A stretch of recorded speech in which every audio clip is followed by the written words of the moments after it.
Hi, I'm Michelle Cromer. And I'm Perla Maldonado. And y'all tune in to Creating a Meaningful Life, where we're going to talk about one of our favorite subjects, birthdays. This runs in October, so that's probably why we're all up about birthdays. We both have birthdays. We both are Libra. We both have birthdays this month. So totally different Libras. So we want to talk about what this coming year could mean for you and some things that you can possibly do to set your chi. But I am, I'm the professor in me. I'm always interested in why we do things. Why do we say certain phrases? So just a brief history on birthdays to begin with. This really started in Egypt when those very smart, what happened to us, Pearl? Those people, those ancient ones were so intelligent. They actually were able to look at the sun and the moon and the stars and figure out we needed a calendar. So that's how that started. And then they decided that they were going to celebrate a particular pharaoh every day of the same year over and over and over again, which sort of set that in motion. And then we have the wonderful Greeks in mythology, and they took Artemis, who's the goddess known for the moon, and they decided they would celebrate Artemis and bake her a cake. That's why I like the Greeks. And so then, because it's night and the moon, they decided to put candles or a little fire, they called them, on the cake and blow them out and make wishes for her. And then we have the Romans that layered it all together. And they decided when a man, of course not a woman, we got the Romans, the women were below slaves in the pecking order of that org chart. But the Romans decided to put it all together and to celebrate a particular birthday for a man, and that was his 50th. So that's how we came about the birthday. So it's not just candles on a cake and let's wear a party hat. It really has a lot of history. And I think you should there's people who say they don't want to celebrate their birthdays, but I think you should celebrate your birthday. Yeah, absolutely. There's cultures in the world. I just remember when I was in Tibet, if you ask somebody how old they are, they're like, because they don't think it's important to know your age, not necessarily your birthday. So they have a day to celebrate them, but it may coincide with your birthday and it may not. I grew up in a family that really honored birthdays. It was a big deal that day. As a matter of fact, we got the same cake. We got to pick our cake.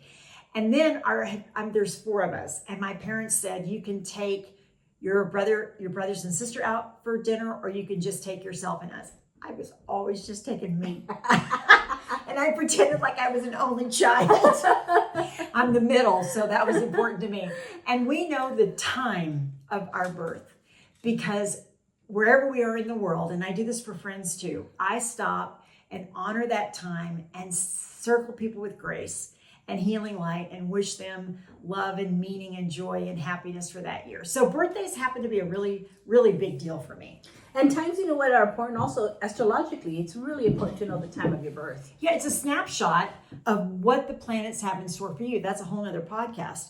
But yeah, it's critical to know your exact location, your exact time. So you have that blueprint that can tell you where's your sun, where's your moon, what's your rising sign, which is actually equally more important. So let's talk about how to set your chi on your birthday. You can tell me some of the things that you do, but this is what I tell my clients when I'm feng shuiing their house.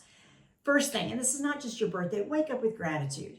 You should do that every day. Absolutely. I always say to myself, I am so honored that I get to live another year, because there were some times in my life that I wasn't sure that was going to happen. So I'm grateful that I'm here another year to serve. And number 2, if you've got parents, call them up and say thank you.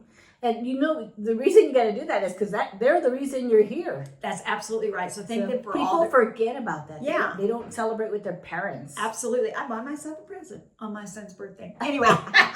And then I think it's really important to have a purification bath. This can be with Epsom salt, but you're really sitting in the bathtub, or I guess you could do it at a hot spring. But in a bathtub, you can unplug and watch the water run down the drain, and you're symbolically letting all of the past year go. You could do it in a shower, I suppose. Turn the shower off, look at the drain, and watch everything as it goes to, and just kind of release all the things that you need to. And number 4, I know you do too. I love to meditate and pray, if that feels natural to you. And I pray for this upcoming year. I pray for clarity. I pray for guidance. I pray for wisdom and health, and just set the chi. Why not pray for your parents while you're at it? If they're still here, pray for your parents. And you can pray for them even if they're not here. That's right. That's true, because we have Day of the Dead, another podcast. And I like to get an astrology reading. I like to know, astrology is a lot about timing also. So I want to know, when should I turn in a book proposal to a publisher?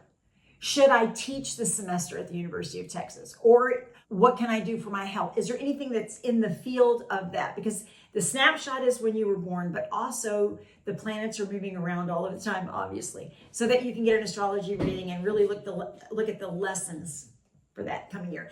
Number 7, I always send myself flowers. No one else sends me flowers. I send myself flowers. And I can attest to that. Just say thank you. And then finally, you can eat your favorite foods. It's your freaking birthday. If you want a Snickers bar and a Coke, that's what I do. Every year, I have a Mexican Coke and a Snickers bar on my birthday. I eat cheesecake. Strawberry cheesecake. I always have to get this one, strawberry cheesecake. She always gets me a strawberry cheesecake on my birthday. It's the only time I go to Walmart is get that damn cheesecake. It's the only time I eat cheesecake. So put the candles on the cake, make a wish, get in that joy of that powerful moment, and then set the chi, right? So I think whenever you have a chance to pause or reflect or infuse life with meaning and gratitude and intention, what better day than your birthday? So just remember, it's not about getting older. It's like about getting a new chance to just cleanse yourself and start all over again with new thoughts, new chi, new pattern, new goals, and new ways to serve, right? Yeah.